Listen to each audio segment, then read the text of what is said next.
चलो question number 16।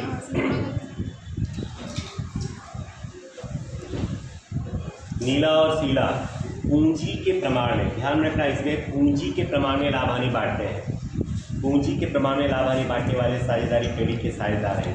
इनका पूंजी देखो, ये जमा वाला जो होता है ना वो पूंजी होता है।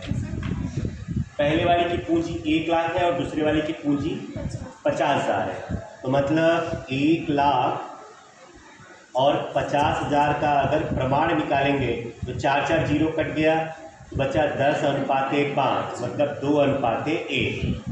10 और 5 मतलब 5 का डबल होता है 2, इसलिए अनुपात हुआ 2:1, मतलब 2:1 में वो लोग लाभ हानि बांटेंगे। उसके बाद जो इसमें नई चीज़ें होगी मैं वही बताऊंगा, बराबर। उसके बाद क्वेश्चन सॉल्व करते सब देखेंगे।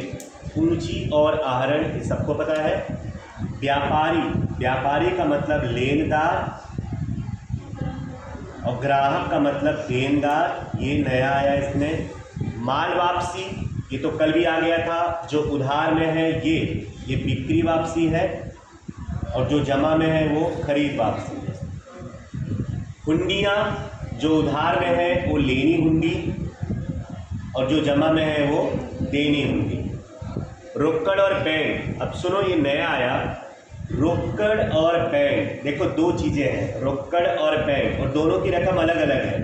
1,000 उधार में है और 14,000 जमा में है।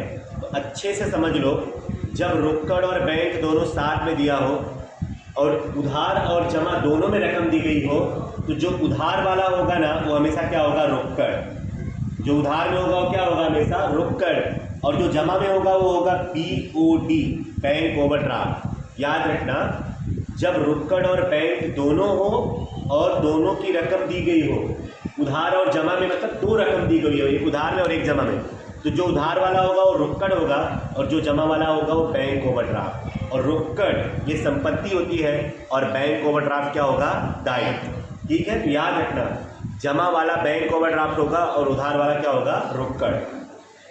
डूबत ऋण और डूबत ऋणात्मक आप जानते हो, खरीदी बिक्री जानते हो। मजदूरी और अदत्त मजदूरी, अदत्त मजदूरी मतलब चुकाना बाकी, ये दायित्व होगा। मशीन और मशीन पर घिसाई, मैं कल ही बताया था कि अगर किसी संपत्ति पर घिसाई तुमको तलपट में दिया है, और जरा समायोजन में चेक करो कि समायोजन में दिया है क्या, हाँ लास्ट वाला समायोजन, मशीनरी पर 10% घिटाई, तो इसका मतलब मशीन पर तलपट और समायोजन दोनों जगह पर घिसाई दिया गया है। तो तलपट वाला क्या करेंगे, जोड़ देंगे, मशीन में क्या करेंगे, प्लस। तलपट वाली घिसाई को जोड़ेंगे और समायोजन वाली घिसाई को घटाएंगे। कल ऑलरेडी ये पॉइंट आ चुका है। उसके बाद फर्नीचर, प्रारंभिक स्टॉक, पूर्वदत्त प्रीमियम, बीमा प्रीमियम, वेतन, भाड़ा और कर, विज्ञापन खर्च, ख्याति। मकान, इस क्वेश्चन में सबसे इंपॉर्टेंट पॉइंट यही है, मकान। 1, 10, 14 से 5 वर्ष के लिए इसको सॉल्व करेंगे अच्छे से, जब सवाल में करेंगे तब। लीला की 8% की लोन 1, 11, 16 से, इसको भी सॉल्व करेंगे। दायित्व है, मकान संपत्ति है और लीला की लोन क्या है, दायित्व है। चलो टिक करते हैं। पहला अंतिम स्टॉक, उसको राउंड में ले लो। साझेदारों की पूंजी पर 6% ब्याज चुकाना है, तो साझेदारों की पूंजी ए रहेगी, उस पर टिक कर लो। नंबर 2 नंबर, साझेदारों के पास से आहरण पर ब्याज वसूल करना, नीला के पास से 900 और शीला के पास से 600, तो ये रहा आहरण, उस पर टिक कर लो। नंबर 3, देनदारों पर 5% डूबत ऋण अनामत, ये रहा देनदार, उस पर टिक कर लो। नंबर 4, देनदारों पे नंबर 4। और हिसाबी वर्ष के अंत में चुकाना बाकी खर्चा, भाड़ा चुकाना बाकी है 300, तो भाड़ा और कर यहाँ पे टिक कर लो। नंबर 5। और वेतन पर टिक कर लो। नंबर 5। और लास्ट, मशीन पर 6% और फर्नीचर पर 5% घिसाई करो। मशीन पे 6 और फर्नीचर पे भी 6। ठीक है, तो चलो स्टार्ट करते हैं। खाता तो हम लोगों ने ऑलरेडी बना के रखा हुआ है। क्वेश्चन नंबर 16 स्टार्ट करते हैं, जो जहाँ पे आएगा। चलो देखो ठीक से दिखा, चलिए स्टार्ट करते हैं। सबसे पहले पूंजी और आहरण, ठीक है। पूंजी खाता के जमा में आएगा 1 4 16 शेष आगे लाए। पहला वाला है 1 लाख, दूसरा वाला 50,000। अब इसके समायोजन नंबर 2 है, पूंजी पर 6% ब्याज गिरना है। तो बेटा जहाँ पे पूंजी होगी पूंजी पर ब्याज भी वहीं पे आएगा। तो यहाँ लिखेंगे 31/3/17 पूंजी पर ब्याज। जरा 6% निकालो, 1 लाख का 6,000 और 50,000 का 3,000। और याद रखो साझेदार की पूंजी पर ब्याज लाभ हानि वितरण के उधार में भी आता है। तो यहाँ लिखेंगे पूंजी पर ब्याज कौन कौन, नीला और शीला। नीला का 6,000,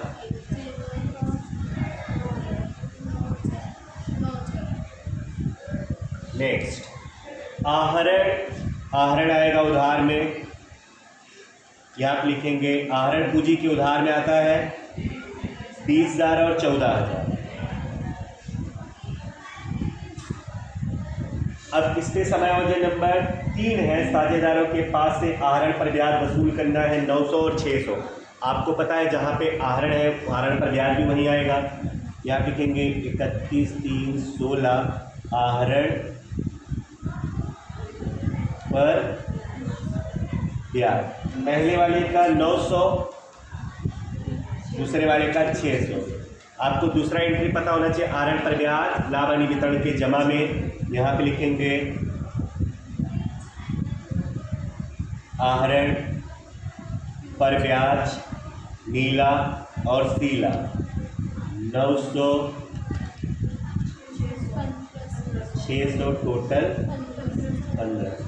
चलिए उसके बाद व्यापारी मतलब लेनदार, उस पर कोई समायोजन नहीं है तो दायित्व लिख देंगे डायरेक्ट। दायित्व साइड में 4 लाइन छोड़ करके। और लेनदार आपको पता है जमा वाला होता है। लेनदार जमा में कितना है 60 और उत्तर में लिख देंगे 60,000, कोई समायोजन नहीं है। उसके बाद देनदार बच्चों संपत्ति होता है, संपत्ति में लिखेंगे देनदार संपत्ति उधार वाला 90,000। उसके समायोजन नंबर 4 देनदारों पर 5% डूबत ऋण अनामत। यहाँ लिखेंगे माइनस डूबत अनामत 5% 4500। माइनस कीजिए 85,500। चलिए जैसे ही देनदार की स्टोरी पूरी हो तुरंत लाभ हानि के उधार में आओ और उसका पूरा फॉर्मेट, पहले डूबत तलपट प्लस डूबत समायोजन प्लस डूबत अनामत, आप लोग नहीं बोले प्लीज, तलपट, और उसमें से माइनस करेंगे डूबत अनामत, हाँ ये समायोजन आएगा, और यहाँ पे तलपट। चलिए डूबत तलपट में आपको दिया हुआ है 1,000, डूबत तलपट में दिया हुआ है 400,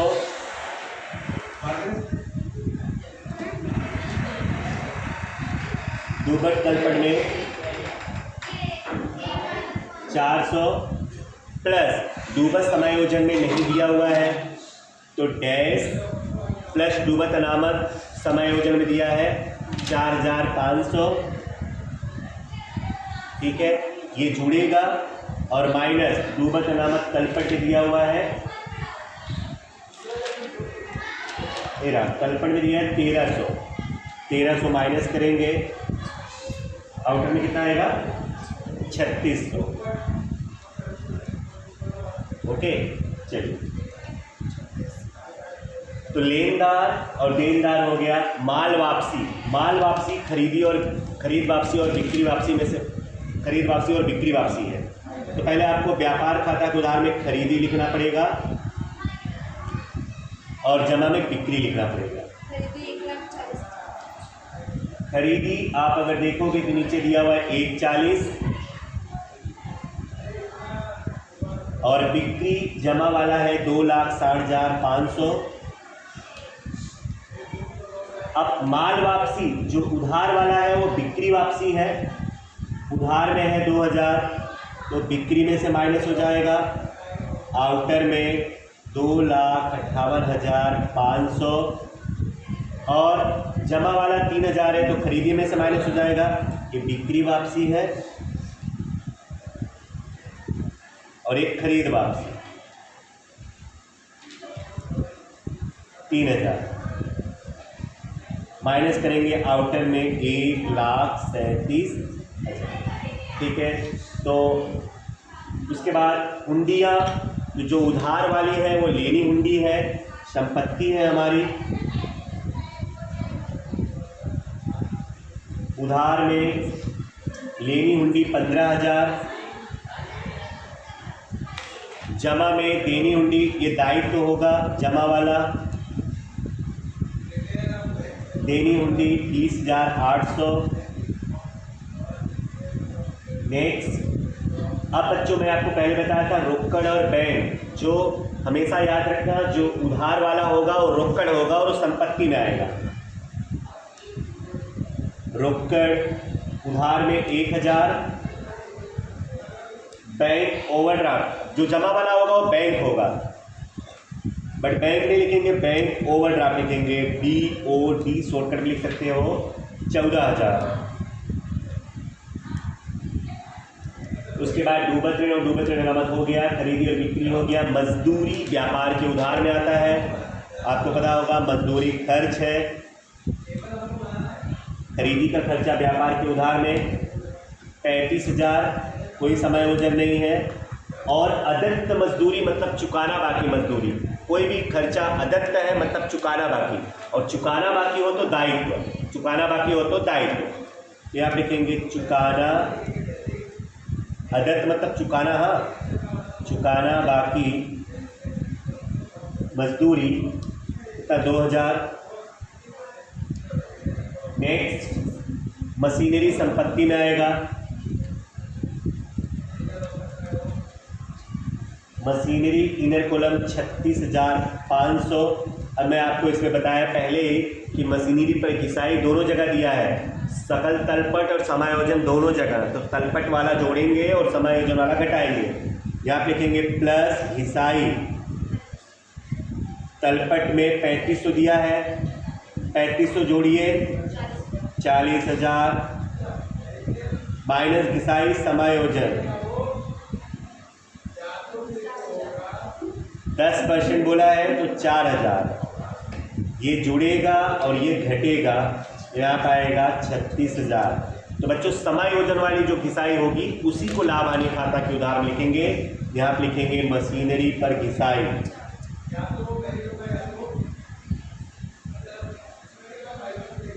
मशीनरी पर घिसाई 4,000। नेक्स्ट, उसके बाद फर्नीचर ये संपत्ति है, इस पर भी समायोजन है।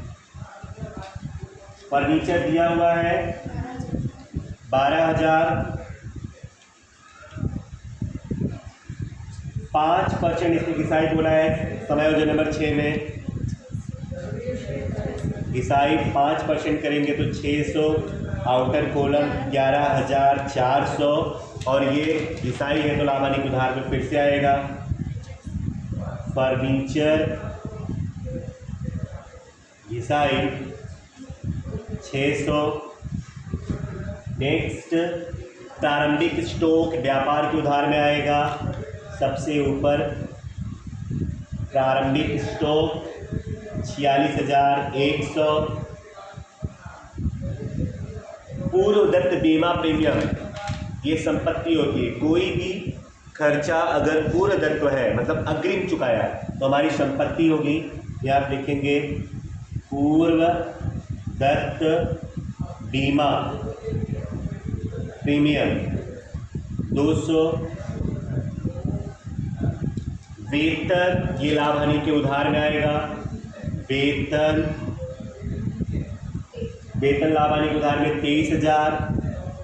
इस पे समायोजन है, समायोजन नंबर 5, चुकाना बाकी वेतन प्लस होगा, प्लस चुकाना बाकी 950।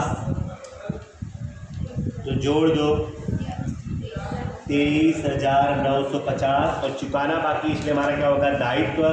दायित्व लिखेंगे चुकाना बाकी, चुकाना बाकी वेतन 950। नेक्स्ट बीमा प्रीमियम, ये लाभ हानि के उधार में आएगा, कोई समायोजन नहीं है कि है, नहीं है।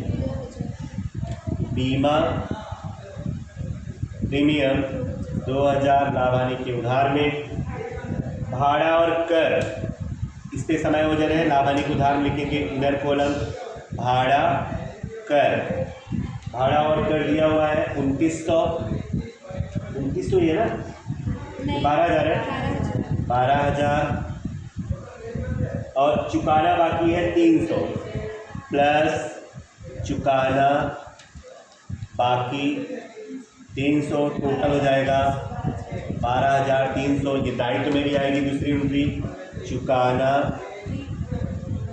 बाकी भाड़ा 300 समायोजन में जो है। उसके बाद विज्ञापन खर्च लाभ हानि के उधार में आएगा, कोई समायोजन नहीं है। विज्ञापन खर्च 2900। ख्याति ये संपत्ति में आएगा, कोई समायोजन नहीं है, 72,000। मकान संपत्ति में आएगा, अब इसको बहुत अच्छे तरह से समझना। मकान आपको दिया हुआ है 14,000। अब देखो अच्छे से याद रखना, मकान का गणना मैं बता रहा हूँ आपको। पहली बात, ये मकान के समायोजन को समझने से पहले तुम्हें ये पता होना चाहिए कि जो हमारा हिसाबी वर्ष है वो है 1/4/16 से 31/3/17। ये कैसे पता चला कि 1/4/16 से चालू हुआ और 31/3/17 को खत्म हुआ, कैसे पता चलेगा? आप ये देखो पक्की तलपट आपको कब का दिया हुआ है, 31/3/17 का, तो इसका मतलब वो चालू हुआ होगा 1/4/16 को, क्योंकि साल अप्रैल में चालू होता है और मार्च में खत्म होता है। तो हम लोग कौन से साल का हिसाब कर रहे हैं? 1/4/16 से 31/3/17। याद रखना बच्चों, अगर किसी भी संपत्ति का कोई भी संपत्ति अगर हमने भाड़े पट्टे पे लिया हुआ है, देखो यहाँ पे लिया दिखा हुआ है, मकान 1/10/14 से 5 वर्ष के लिए है। कब से है? 1/10/14 से, 1/10/14 से 5 वर्ष के लिए। मैंने पीछे आप लोग को 1-2 सवाल करवाए, उसमें भाड़ा पट्टा का संपत्ति आता था, तो मैं तुमको बताता था जितने वर्ष के लिए हो उतने से भाग कर दो, जितने वर्ष के लिए उतने से भाग कर देने का, बराबर ना? ये नियम है। कोई भी संपत्ति अगर भाड़े पे हो, अभी 5 वर्ष के लिए, इसका मतलब वो भाड़े पे हमने लिया होगा 5 साल के लिए, बराबर? तो उन सब क्वेश्चन में हम लोग 5 से डिवाइड कर देते थे, 10 से डिवाइड कर देते, जितना होता था उतने से डिवाइड कर देते थे, बराबर?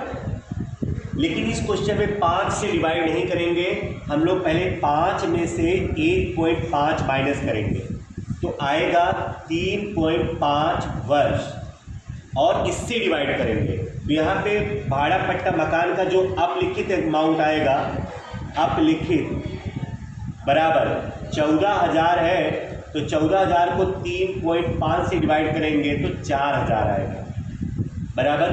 5 से डिवाइड नहीं करेंगे, 3.5 से डिवाइड करेंगे। उसका क्या रीजन है वो समझ लो।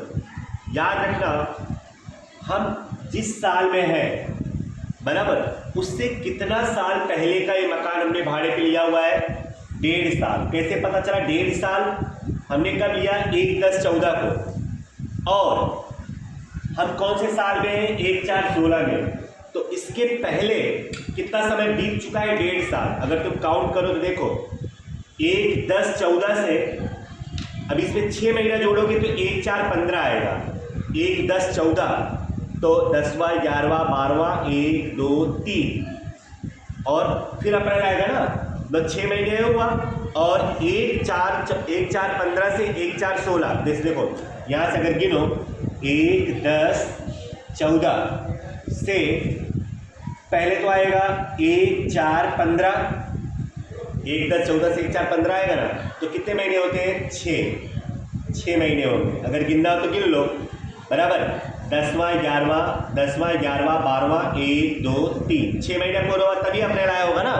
फिर उसके बाद अब 1 4 15 से 1 4 16 कितना महीना हुआ? 12 महीना। 12 महीना मतलब साल कितना हुआ? 1.5 साल हुआ ना। 6 महीना और 12 महीना कितना हुआ? 1.5 साल। 1.5 साल हुआ ना। तो याद रखो, अगर कोई संपत्ति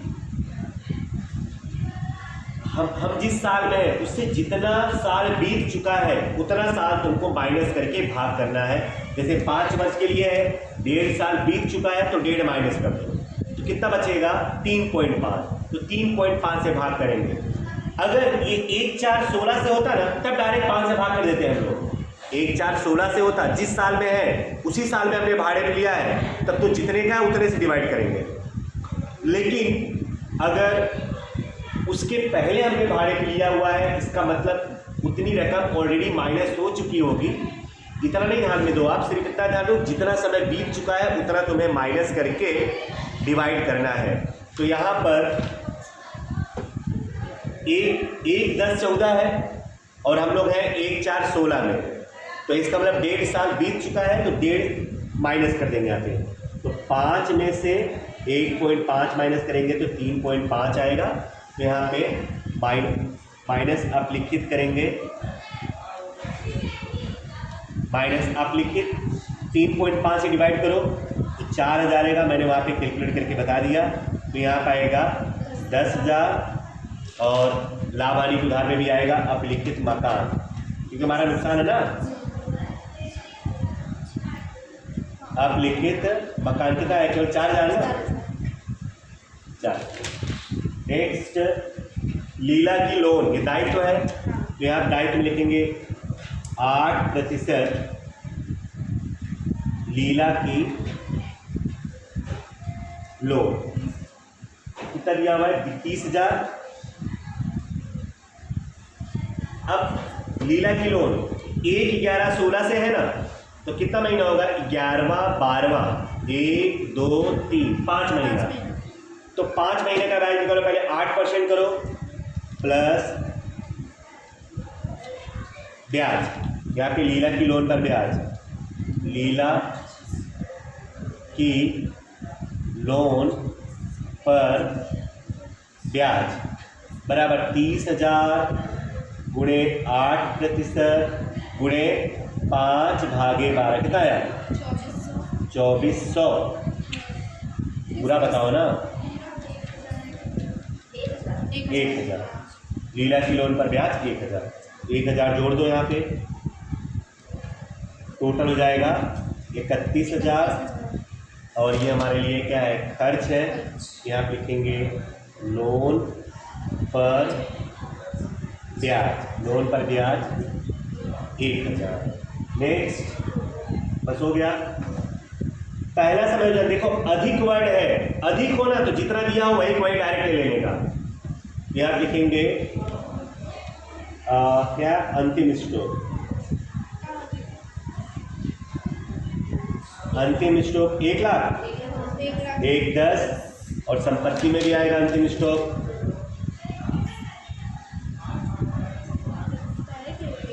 डायरेक्ट, अगर अधिक हो तो डायरेक्ट ले लेंगे, कम हो तो घटा करके लिखेंगे। 1,10,000। बाकी के सारे समायोजन हो चुके हैं। चलो खाता बंद करेंगे। पहले कौन सा खाता बंद होता है? व्यापार खाता। जमा साइड का टोटल करो, मेरे हिसाब से 3,68,500 आएगा। जोड़ो 3,68,500, इधर भी आएगा 3,68,500 और गैर आएगा 1,50,400। 1,50,400 इसको बोलेंगे सकल लाभ। चेक करते रहो आप लोग। और सकल लाभ आएगा लाभ हानि खाता के जमा में सकल लाभ 1,50,400। 1,50,400। तो टोटल जमा साइड का ही ज़्यादा है, इसलिए लिख लो 1,50,400। उधार में भी 1,50,400 और घटाने पर गैप आएगा 96,050। इसको बोलेंगे शुद्ध लाभ, और शुद्ध लाभ आता है लाभ हानि वितरण के जमा में। यहाँ पे लिखेंगे शुद्ध लाभ 96,050। अब अगर इसको जोड़ेंगे जमा साइड का ज़्यादा आएगा 97,550, इधर भी आएगा 97,550 और गैप आएगा 88,550। इसको बोलेंगे वितरण पात्र लाभ। नीला और शीला दोनों में 2:1 में अगर इसको बांटोगे तो पहले का आएगा 59,033 और दूसरे का आएगा 29,517। और ये जो लाभ आता है आपको पता है पूंजी खाता के जमा में लिखते हैं, तो यहाँ आप लिखेंगे 31,317 वितरण पात्र लाभ। पहले में 59,033 और दूसरे में 29,517। चलो पूंजी खाता बंद करेंगे। जमा साइड का टोटल होगा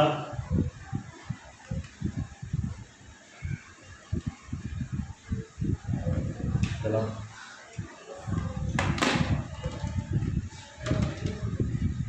1,00,000 + 6,000 + 59,033।